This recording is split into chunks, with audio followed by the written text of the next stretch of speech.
Movie resident evil typical style में शुरू होती है, जहां एलिस अपनी अब तक की कहानी रिकॉर्ड कर रही होती है। इस भाग में वो एक न्यू चीज रिवील करती है कि टी वायरस का निर्माण करने वाला अम्ब्रेला कॉर्पोरेशन का को फाउंडर और एक ब्रिलियंट साइंटिस्ट डॉक्टर मार्कस है, जिसकी बेटी एलिशिया को प्रोजेरिया की बीमारी थी, जिससे सून 25 साल की उम्र लगने पर उसका शरीर 90 साल की तरह लगने लगेगी। मार्कस कैसे भी अपनी बेटी को बचाने के लिए उसका क्योर बनाने के पीछे लग जाता है। उसी दौरान इससे पहले कि उसकी बेटी का बचपन बीमारी के कारण गुजर जाए, वो उसकी आवाज से लेकर उसकी पसंद नापसंद और बाकी की सारी जानकारी उसका डीएनए तक रिकॉर्ड कर लेता है। फिर फाइनली मार्कस को सफलता मिलती है टी वायरस डिस्कवर करके। टी वायरस में डेड सेल्स को क्योर करने की शक्ति होती है, जिसकी मदद से एलिसिया की एजिंग की बीमारी ठीक होने लगती है और जो दूसरों के लिए भी बीमारी क्योर करने में सफल रहती है। पर उन्हें सून पता चलता है कि इसकी एक खतरनाक साइड इफेक्ट्स भी है। मार्कस फिर अपने क्रिएशन को बंद करने का तय करता है, पर डॉक्टर आइजैक इसके बिल्कुल खिलाफ होता है, क्योंकि वो इसे एज बायो वेपन की तरह यूज करने के इरादे में होता है। इसीलिए कंपनी के सीईओ एल्बर्ट वेस्कर की मदद से उसे मार देता है। मार्कस के मरने के बाद as a guardian to Alicia वो मार्कस के शेयर्स का मालिक बन जाता है, जब तक एलिशिया बड़ी ना हो। अब जब उसके पास सबसे ज्यादा शेयर्स होते हैं कंपनी को अपने तरह चलाने के लिए, वो मार्कस की कलेक्टेड एलिशिया के डेटा से एलिशिया की तरह दिखने वाली AI powered computer program called red queen बनाता है और उसके कुछ महीने बाद टी वायरस रैकून सिटी में लीक हो जाता है। आखिर में कुछ ही लोग बचते हैं इसे रोकने के लिए, पर अंत में वो एल्बर्ट का उन्हें मरवाने का एक जाल निकलता है, जो एलिशिया को उसकी पावर लौटाने के बहाने से फंसाता है और फिर मूवी तबाह वॉशिंगटन सिटी के तरफ मुड़ जाती है। मूवी की कहानी आगे समझाने से पहले आई नो काफी लोग कंफ्यूज होंगे कि टी वायरस का क्रिएटर मार्कस कैसे हो सकता है, जबकि पार्ट 2 के हिसाब से doctor Ashford is the creator. इसका मिस्ट्री मैं मूवी के मेन प्लॉट में एक्सप्लेन करूंगा। एलिस थकी और घायल भटकती रहती है, फिर उसका सामना एक डेड वॉकिंग ज़ॉम्बी और फ्लाइंग मॉन्स्टर से होता है। एलिस हमेशा की तरह उस मॉन्स्टर को बॉम्ब के एक्सप्लोजन से उड़ा देती है, पर इसके वजह से रेड क्वीन एलिस को डिटेक्ट कर लेती है और उसे कांटेक्ट करती है। वो उसे बताती है कि धरती पे कुछ ही हजार अनअफेक्टेड लोग बचे हैं, पर कुछ घंटों बाद वो भी उसके शिकार टी वायरस के इन्फेक्शन से मारे जाएंगे अगर उसने उसे 48 घंटे के अंदर नहीं रोका।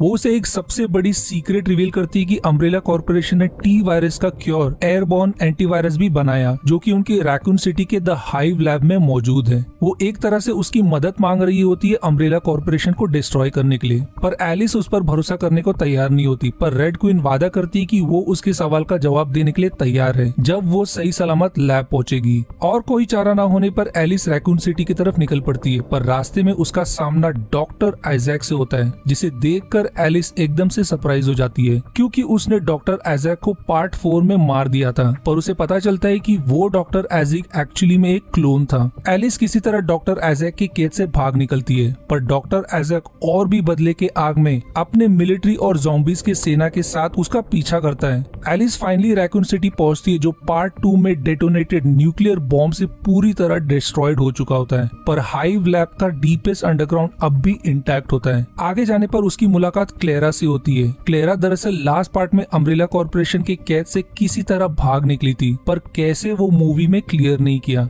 एलिस उन्हें डॉक्टर आइजैक और उसकी सेना के बारे में वार्न करती है और उससे लड़ने का प्लान बनाती है। फाइट के दौरान एलिस का हाइडआउट डिस्ट्रॉय हो जाता है, पर वो आर्मी ऑफ ज़ॉम्बीज और डॉक्टर आइजैक को चकमा देकर अपने साथी के साथ समय खत्म होने से पहले हाइव लैब की तरफ मुड़ जाती है। रास्ते में सेरेब्रस ज़ॉम्बी डॉग से बचते बचते एलिस किसी तरह हाइव लैब के एंट्रेंस तक पहुंच जाती है, पर इसमें उसके कई साथी मारे जाते हैं। लैब में एंटर करने पर रेड क्वीन वादे के मुताबिक उसे फाइनली बताती कि आखिर क्यों वो उसकी मदद कर रही है। वो बताती है कि वायरस के रिलीज होने के बाद किसी ने सीक्रेटली उसके डेटाबेस में अम्ब्रेला कॉर्पोरेशन के एक मेजर बोर्ड मीटिंग की वीडियो क्लिप अपलोड की, जहां फाइनली रिवील होता है कि टी वायरस एक्सीडेंटली लीक नहीं, बल्कि ये सब डॉक्टर आइजैक का प्लान था वायरस को जानबूझकर रिलीज करने का। उसके हिसाब से धरती पोल्यूशन, पॉपुलेशन और वॉर के कारण नष्ट होते जा रही है, और अगर इसे रोका नहीं गया तो उनका भी भविष्य सिक्योर नहीं है। इसीलिए वो खुद का कंट्रोल एपोक्लिप्स को अंजाम देता है, जहां उनके कुछ चुनिंदा लोग और क्लाइंट्स डीप अंडरग्राउंड क्रिजनिक स्टोरेज में सेफ रहते हैं, वहीं बाकी सभी को वायरस के चपेट में लाया।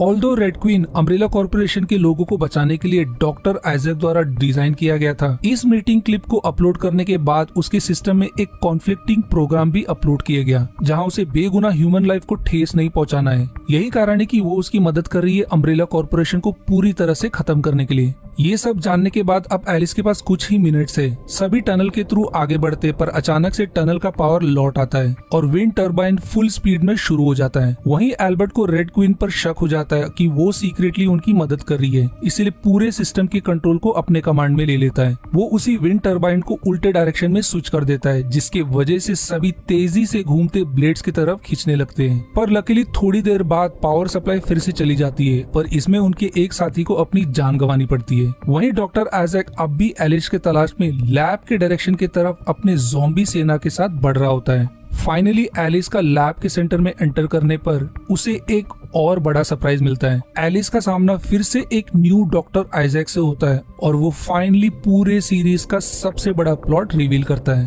कुछ देर पहले जिससे एलिस का सामना हुआ था वो भी रियल डॉक्टर आइजैक नहीं था, बल्कि रियल डॉक्टर आइजैक अब तक सेफली उसी क्रिजनिक स्टोरेज में एपोक्लिप्स खत्म होने तक का इंतजार कर रहा था। पर आज एल्बर्ट के इमरजेंसी वेकअप कॉल की वजह से उसे रिटर्न उठना पड़ा। एलिस को सबसे बड़ा झटका तब लगता है जब वो उसे बताता है कि वो खुद भी रियल एलिस नहीं है, बल्कि रियल एलिस इस कंपनी की को ओनर और जेम्स मार्कस की बेटी एलिशिया मार्कस है। टी वायरस के साइड इफेक्ट्स के कारण उसकी बीमारी क्योर नहीं हुई और इसीलिए वो आज कम उम्र में भी 90 साल की दिख रही है। जैसे डॉक्टर आइजैक ने रेड क्वीन को एलिशिया की तरह बनाया, वैसे ही उसने रियल एलिशिया के डीएनए को ट्वीक करके उसे बनाया, टी वायरस के इन्फेक्ट को ह्यूमन के डीएनए पर टेस्ट करने के लिए। एक तरह से वो फेक एलिशिया है जो रियल एलिशिया कभी ना बन सकी। यही कारण है कि एलिस को उसे अपने बचपन की कोई मेमोरी नहीं है। एक तरह से एलिशिया, एलिस और रेड क्वीन एक ही है।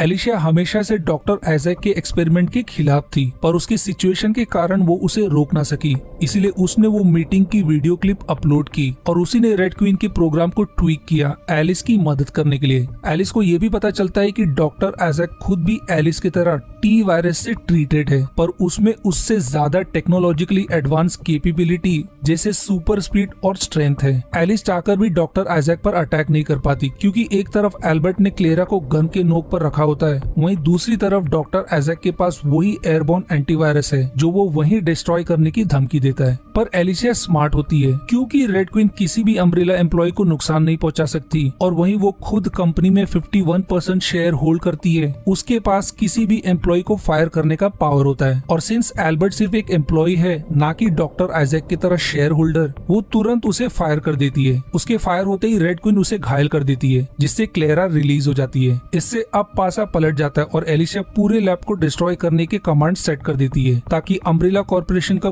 पूरा वजूद हमेशा के लिए नष्ट हो जाए। वहीं डॉक्टर आइजैक रेड क्वीन को पूरी तरह से शट डाउन कर देता है। आखिर में एलिस और डॉक्टर आइजैक में काफी फाइट्स होती है और डॉक्टर आइजैक एलिस से पावरफुल होने के कारण उस पर भारी पड़ जाता है, पर अंत में एलिस उसे चकमा देकर एंटीवायरस रिलीज करने के लिए भाग निकलती है। पर डॉक्टर आइजैक जल्दी रिकवर कर लेता है और उसे ऐसा करने से रोक लेता है। पर उसी समय नकली डॉक्टर आइजैक आ जाता है और ये पता लगने पर कि वो असली नहीं है, वो गुस्से में असली डॉक्टर आइजैक को मार देता है और अंत में मौका देखते ही एलिस फाइनली वो एंटीवायरस रिलीज कर देती है, जिसके इफेक्ट से उसके तरफ बढ़ रहे सारे ज़ॉम्बीज वहीं ढेर हो जाते हैं और वहीं अम्ब्रेला कॉर्पोरेशन एल्बर्ट के साथ खत्म हो जाता है, जिसकी चपेट में एलिशिया भी आ जाती है। एंटीवायरस के इफेक्ट से एलिस को भी खत्म हो जाना था, पर रेड क्वीन खुद को रिस्टोर करने के बाद एलिस को बताती है कि शायद से वो एक क्लोन होने के बावजूद उसके शरीर ने एक असली इंसान की तरह उसके बॉडी सेल्स को ढाला। इसी कारण से एंटीवायरस का असर उस पर नहीं हुआ। पर एलिशिया जाते जाते अपने पूरे बचपन की मेमोरी एलिस से शेयर कर जाती है। क्योंकि एंटीवायरस को पूरे धरती पर फैलने को महीनों लगने वाले हैं, एलिस बचे हुए लोगों की तलाश में निकल पड़ती है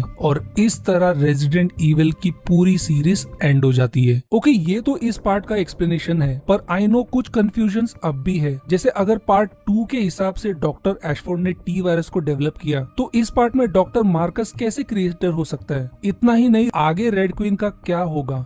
क्या रेजिडेंट इविल फाइनल चैप्टर 2 कभी बनेगा? मैं कोशिश करता हूँ उन्हें एक्सप्लेन करने में। सबसे पहला सवाल का जवाब, जब आप पार्ट 2 और इस पार्ट के डायलॉग्स को ध्यान से सुने तो आप गौर करोगे कि पार्ट 2 में ये बताया है कि डॉक्टर एशफोर्ड ने टी वायरस को डेवलप किया, वहीं इस पार्ट में doctor Marcus is the creator. I know समझने के लिए दोनों का मीनिंग तो एक तरह से सेम ही निकलता है, पर द रियल रीजन ऐसा किया गया क्योंकि दोनों के सीक्वल का डायरेक्टर अलग है, जिन्होंने अपने तरह से मूवी डायरेक्ट की। डेवलपर क्रिएटर का शब्द इसलिए प्रयोग किया गया ताकि ऑडियंस को सीधे सीधे ना लगे कि कहानी में कुछ गड़बड़ है। P.W. एंडरसन सपोजिबली रेजिडेंट इविल के ओरिजिनल राइटर और डायरेक्टर हैं और उन्हें फाइनल चैप्टर को जितना पॉसिबल हो उतना इसके गेम से रिलेट करना था। इसलिए गेम के अनुसार doctor Marcus was the scientist जिन्होंने ये वायरस क्रिएट किया। फर्क बस इतना है कि गेम में वो एक इवल साइंटिस्ट था, वहीं मूवी में उसे एक अच्छा कैरेक्टर दिया है। अब आखिरी सवाल कि क्या रेजिडेंट इवल का फाइनल चैप्टर पार्ट 2 बनेगा? मिला जोवोविच के एक इंटरव्यू के अकॉर्डिंग या तो इसकी पूरी सीरीज को फिर से बनाया जाएगा या तो इसका पार्ट 2 बनेगा, पर उसकी लीडिंग रोल में वो नहीं रहेगी बल्कि उनकी बेटी एवा एंडरसन रहेगी जिसने रेड क्वीन का रोल निभाया।